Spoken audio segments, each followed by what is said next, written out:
না, বরং তত্ত্বাবধায়ক সরকারের মতো যাতে আচরণ করে, অর্থাৎ নিরপেক্ষভাবে, সেই বিষয়ে বলা হয়েছে। তত্ত্বাবধায়ক সরকার এর বিষয়টা কিন্তু জুলাই সনদের আওতাধীন। সে বিষয়ে ঐকমত্য কমিশনে আলোচনা হয়েছে তত্ত্বাবধায়ক সরকার কিভাবে গঠিত হবে এবং কোন প্রক্রিয়ায় গঠিত হবে, সেখানে নোট অফ ডিসেন্টের বিষয়টা আছে। ফলে তত্ত্বাবধায়ক সরকার জুলাই সনদে আসবে, গণভোটের পরে এই বিষয়ে আসলে চূড়ান্ত হওয়া সম্ভব। এর আগে তত্ত্বাবধায়ক সরকার যাওয়ার কোন ধরনের আসলে সুযোগ নেই। ফলে এই কথা যদি বলে থাকে যারা, তাদের কোন ধরনের দুরভিসন্ধি রয়েছে।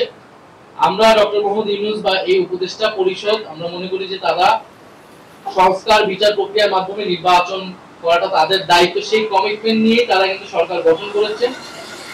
তবে তাদের বিরুদ্ধে যে অভিযোগগুলো আছে, সেই অভিযোগগুলো যাতে তারা বিবেচনা করে নিজেদেরকে পুনর্গঠন করে নেয়, উপদেষ্টা পরিষদের দক্ষতা যাতে বৃদ্ধি করা হয়, সেই বিষয়ে আমরা বলেছি। ছাত্র উপদেষ্টাদের বিষয়ে যেটা বারবার বলা হয়, তারা কোনো দলের প্রতিনিধি হিসেবে কিন্তু সরকারে নেই, গণ অভ্যুত্থানের প্রতিনিধি হিসেবে সরকারে রয়েছে। ফলে অন্য উপদেষ্টারা যেরকম, ছাত্র উপদেষ্টারাও সেরকম। ছাত্র উপদেষ্টাকে যদি কোনো নির্দিষ্ট দলের প্রতিনিধি বা সংশ্লিষ্ট হিসেবে দেখা হয়, অন্য অনেক উপদেষ্টাদেরও বিভিন্ন দলের সাথে সংশ্লিষ্ট রয়েছে, রাজনৈতিক সাবেক ব্যাকগ্রাউন্ড রয়েছে।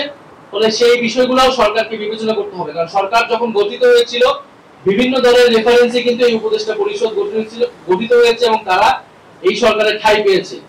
ফলে উপদেষ্টা পরিষদ পুনর্গঠন করতে হলে শুধু ছাত্র উপদেষ্টা নয়, অন্য যে উপদেষ্টাগুলো রয়েছে, আমরা প্রধান উপদেষ্টার কাছে সেই নামগুলো আমরা বলেছি যে কারা কারা কোন কোন দলের সাথে সংশ্লিষ্টতা রয়েছে বা প্রশাসনের ভাগ বাটোয়ারার সাথে জড়িত আছে।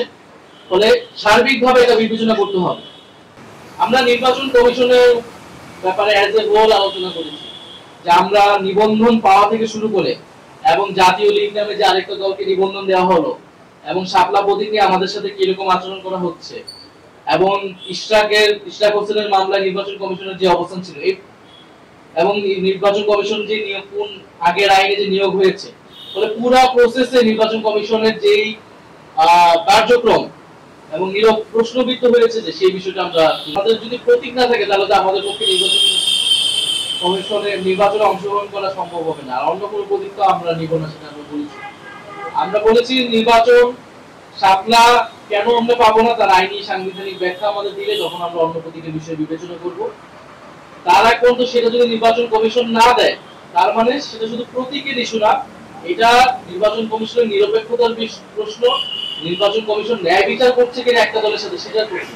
ফলে যে নির্বাচন কমিশন আমাদের নিবন্ধন এবং প্রতীক বিষয়ে আমাদের সাথে ন্যায় বিচার করে না, তার অধীনে নির্বাচনে গিয়ে আমরা নিরপেক্ষতা এবং ন্যায় বিচার পাবো, সঠিক ফলাফল পাবো, সেটাও তো আমরা বিশ্বাস করতে পারছি। আমরা মনে করি যে অবশ্যই এই উপদেষ্টা পরিষদের নিরপেক্ষ এবং দক্ষতা নিশ্চিত করা লাগবে একটি সুষ্ঠু নির্বাচনের জন্য। সেটা সেই দাবির সাথে আমাদের ভিন্নমত নেই।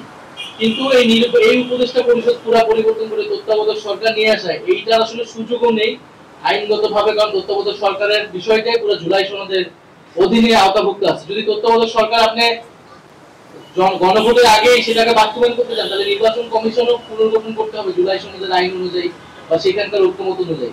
ফলে এই বিষয়গুলো আসলে যারা বলতেছে, তারা কোন বিবেচনায় বলতেছে, কোন উদ্দেশ্য নিয়ে বলতেছে, এটা আসলে সন্দেহজনক।